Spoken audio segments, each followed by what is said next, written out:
प्रश्न नंबर 1010।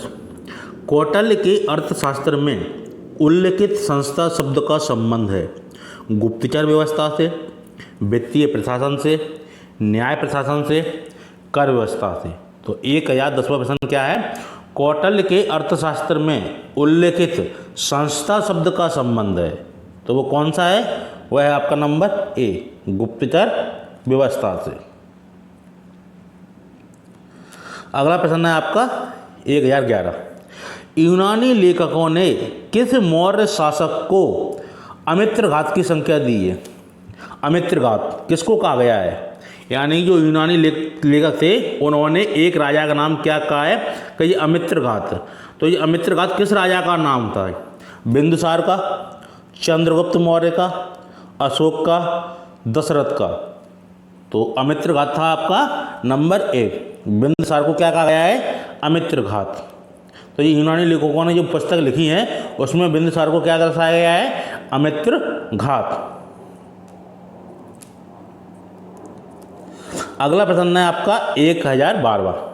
निम्नलिखित में से किस एक इतिहासकार के अनुसार शिलालेखों में अशोक ने जिस धर्म का प्रतिपादन किया वह वस्तुतः राजधर्म था? B.A. स्मिथ ने कहा है, फिलिट ने कहा है, R.C. मजूमदार ने कहा है कि राधा कुमुद मुखर्जी ने कहा है।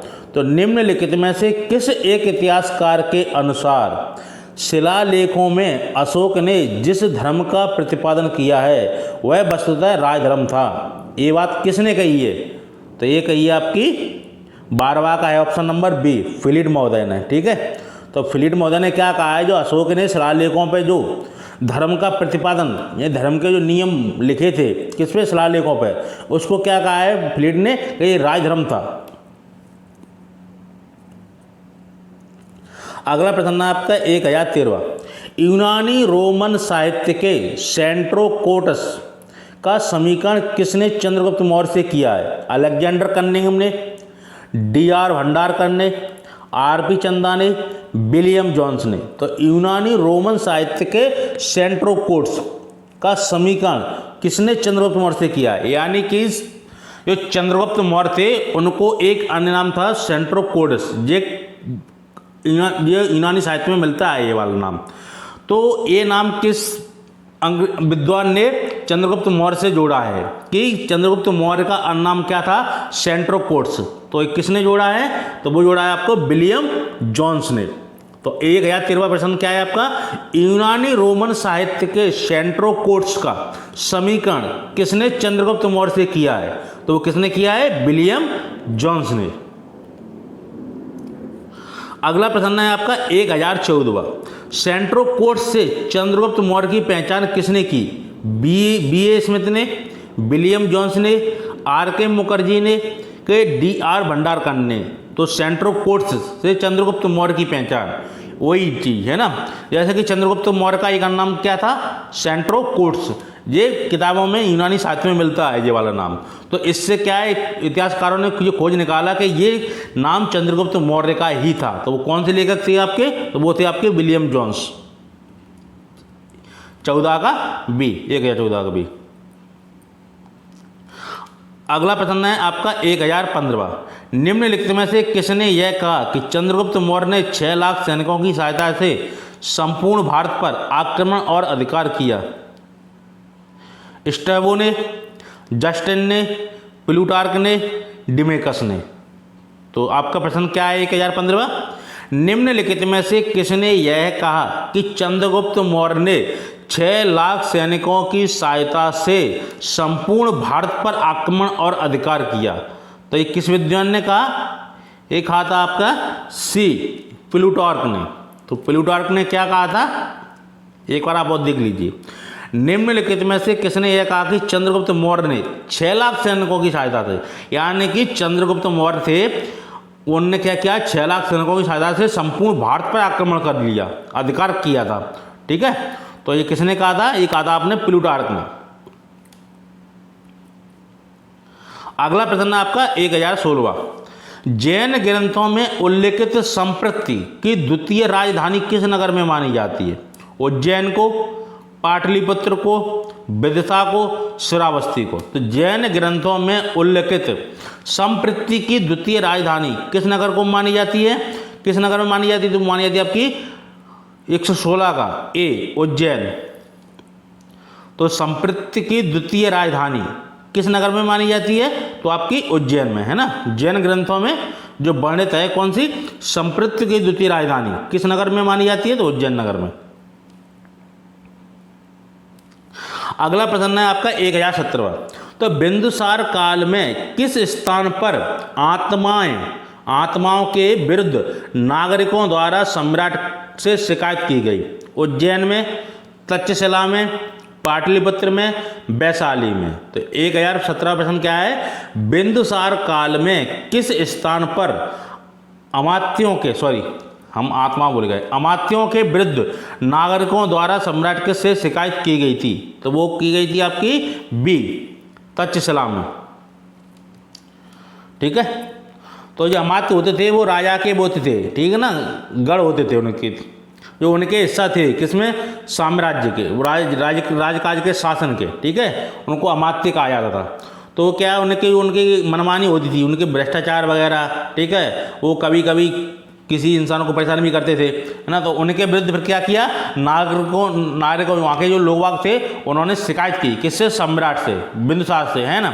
तो वो कहाँ के निवासी थे? तो वो थे आपके तक्षशिला के निवासी। तो प्रश्न आपका क्या है? बिंदुसार काल में किस स्थान पर अमात्यों के विरुद्ध नागरिकों द्वारा सम्राट से शिकायत की गई? वो आपकी तक्षशिला में की गई।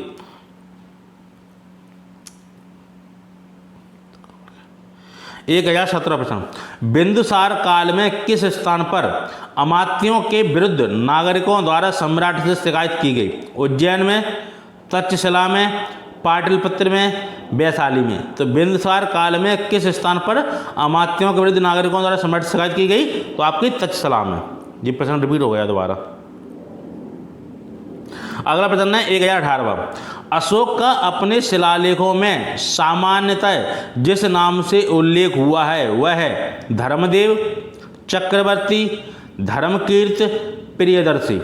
तो अशोक का अपने शिलालेखों में सामान्यतः जिस नाम से उल्लेख हुआ है वह है आपको कौन सा? डी, प्रियदर्शी, है ना।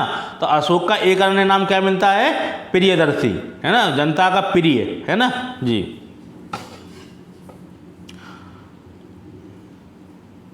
अगला प्रश्न है आपका 1019वां। तो प्राचीन भारत में निम्नलिखित में से कौन सी एक लिपि दाईं ओर से बाईं ओर लिखी जाती थी?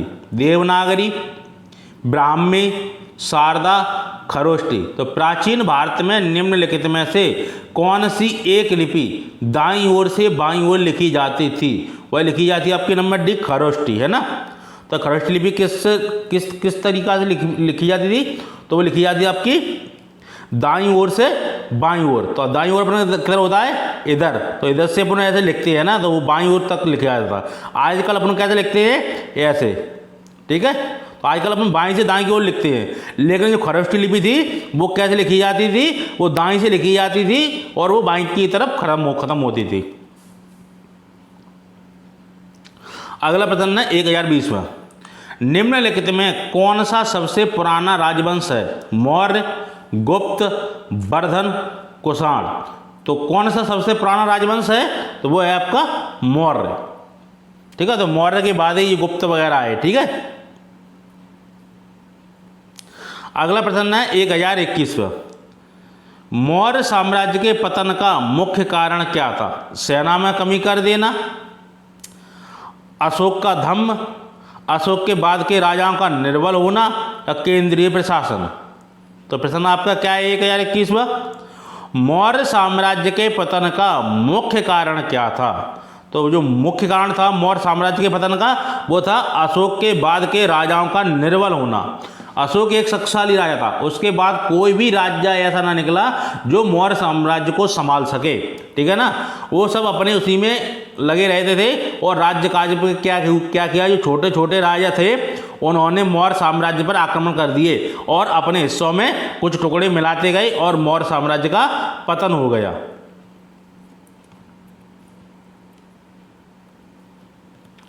अगला प्रश्न है 1022वां।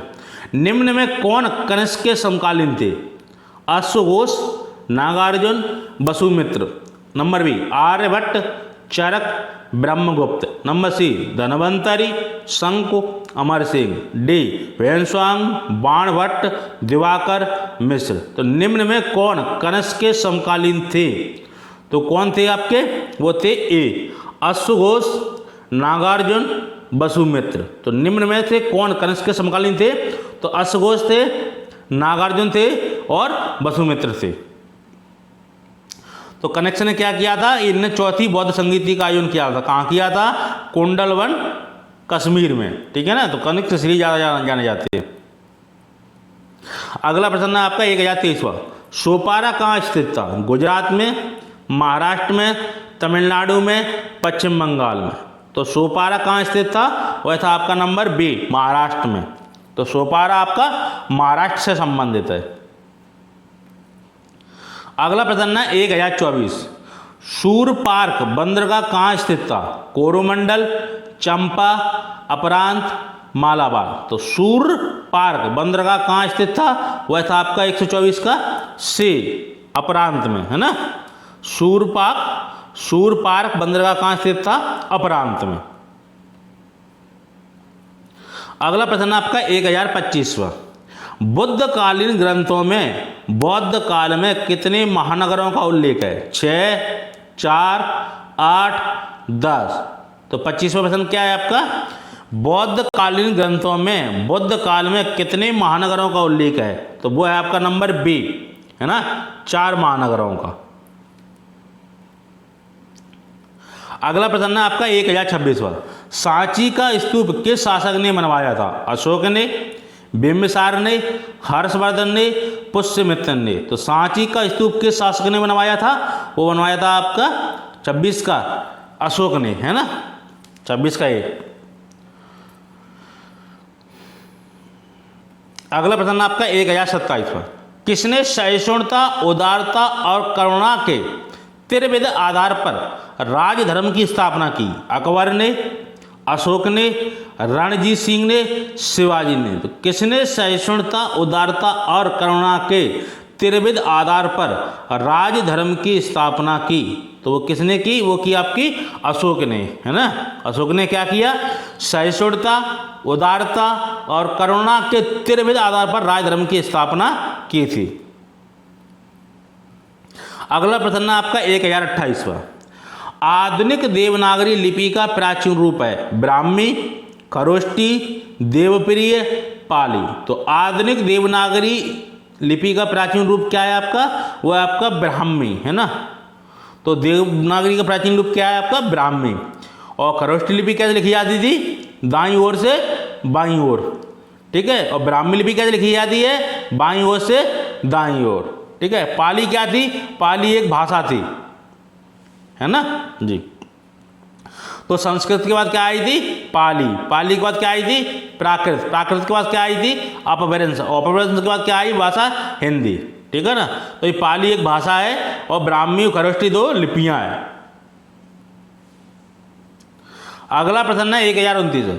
चंद्रगुप्त मौर्य ने अपने अंतिम दिन कहाँ बिताए? पाटलिपुत्र में, गिरनार में, तक्षशिला में, श्रवणबेलगोला में। तो चंद्रगुप्त मौर्य ने अपने अंतिम दिन कहाँ बिताए थे? तो वो बिताए थे श्रवणबेलगोला में। तो जैन संत थे कौन? भद्रबाहु। कौन? भद्रबाहु। तो उन्हें क्या क्या हुआ था जब अकाल पड़ा उत्तर भारत में? तब भद्रबाहु क्या थे? जैन संत थे। जैन संत 2 संप्रदाय में बटा था। किसमें? श्वेत संप्रदाय और दिगंबर संप्रदाय। तो श्वेत संप्रदाय के संस्थापक कौन थे? स्थूलभद्र। और दिगंबर संप्रदाय के कौन थे? वो थे आपके भद्रबाहु। जबकि उत्तर भारत में जब ये दोनों संप्रदाय थे तब भीषण अकाल पड़ा। तो क्या हुआ कि भद्रबाहु अपने शिष्यों को लेके कहाँ चले गए? कर्नाटक में। कहाँ? श्रवणबेलगोला में, वहाँ पर ये बस गए।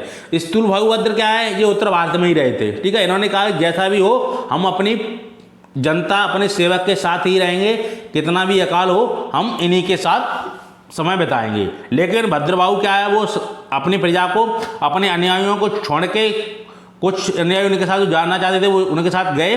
कहाँ चले गए? श्रवणबेलगोला में। तो चंद्रगुप्त मौर्य ने भी भद्रबाहु से दीक्षा ली थी, जैन संत है ना। और तो वो चंद्रगुप्त मौर्य भी कहाँ गए थे? श्रवण बेलगोला में। वहीं उन्होंने क्या अपने प्राण त्यागे थे। अगला प्रश्न है 1030वां, चंद्रगुप्त मौर्य का गुरु कौन था? अश्वघोष, भद्रबाहु, मोगलपत्युतिष, कल्याण। तो चंद्रगुप्त मौर्य का गुरु कौन था? वो था आपका भद्रबाहु। तो भद्रबाहु ने ही चंद्रगुप्त मौर्य को दीक्षा दी थी, किसकी? जैन धर्म की, है ना, जैन धर्म की।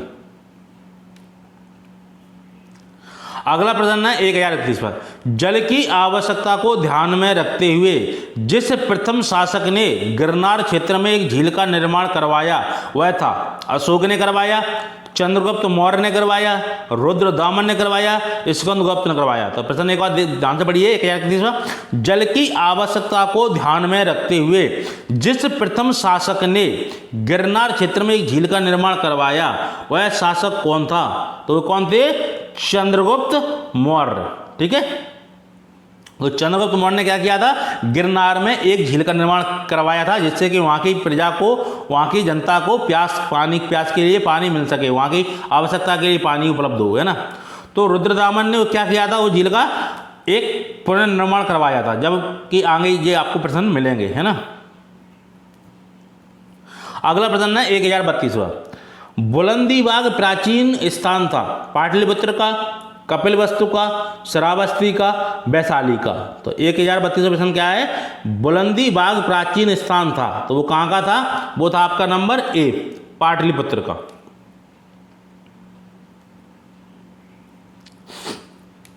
प्रश्न नंबर 1033वां, ब्राह्मी लिपि का प्रथम उद्वाचन किस पर उत्कीर्ण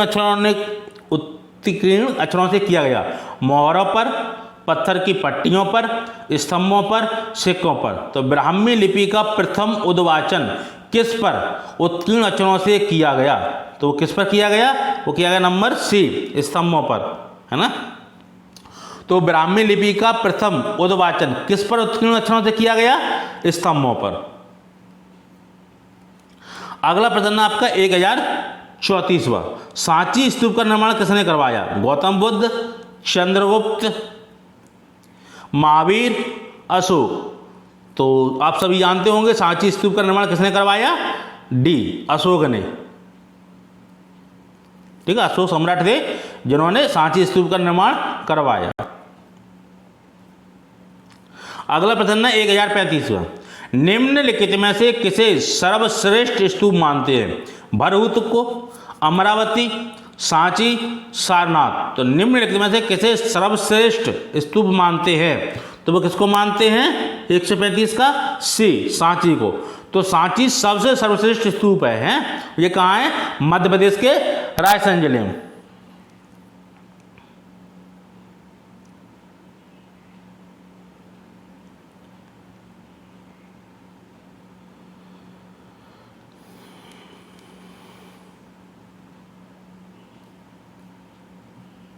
अगला प्रश्न है 136, प्रारंभिक ऐतिहासिक काल का नगरीय स्थल शिशुपालगढ़ कहाँ स्थित है? पश्चिम बंगाल में, उड़ीसा में, बिहार में, पंजाब में। तो प्रारंभिक ऐतिहासिक काल का नगरीय स्थल शिशुपालगढ़ कहाँ स्थित है? 136।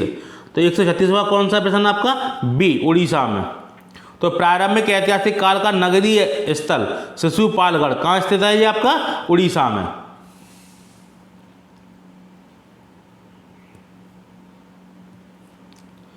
अगला प्रश्न है 1037वां, बराबर पर्वत के क्षेत्र में अशोक के दानों से लाभान्वित होने वाले कौन थे? आजीवक, बौद्ध, श्वेतांबर जैन, दिगंबर जैन। तो बराबर पर्वत के क्षेत्र में अशोक के दानों से लाभान्वित होने वाले कौन थे? तो वो थे आपके ए, आजीविक। तो बराबर पर्वत के क्षेत्र में अशोक के दानों से लाभान्वित होने वाले कौन थे? आजीवक संप्रदाय के लोग। अगला प्रश्न है आपका 1038वां, निम्नलिखित में से कौन समुद्र से समुद्र तक, बंगाल की खाड़ी से अरब सागर तक विस्तृत प्रथम साम्राज्य था? मौर्य, नंद, सातवाहन, गुप्त। तो वह कौन था? मौर्य। तो निम्नलिखित में से कौन समुद्र से समुद्र तक, बंगाल की खाड़ी से अरब सागर तक विस्तृत साम्राज्य था, तो वो था मौर्य। तो मौर्य साम्राज्य वो साम्राज्य था, जैसे कि आपका ये भारत है ना, तो इस तरफ क्या है अरब सागर, इस तरफ क्या है बंगाल की खाड़ी, तो यहाँ से लेके यहाँ तक किसका साम्राज्य था, मौर्य साम्राज्य। अगला प्रश्न है 1039वां, निम्नलिखित में से किसने गिरनार क्षेत्र में जल संसाधन व्यवस्था के लिए सर्वप्रथम पहल की। 139वां, तो अशोक ने, चंद्रगुप्त मौर्य ने, रुद्रदामन ने, स्कंदगुप्त ने। तो निम्नलिखित में से किसने गिरनार क्षेत्र में जल संसाधन व्यवस्था के लिए सर्वप्रथम पहल की, तो वो किसने की, वो की थी आपकी चंद्रगुप्त मौर्य ने। तो चंद्रगुप्त मौर्य ने क्या किया था, गिरनार क्षेत्र में जल संसाधन व्यवस्था के लिए एक झील निर्मित की थी, है ना, तो वो चंद्रगुप्त मौर्य ने किया था।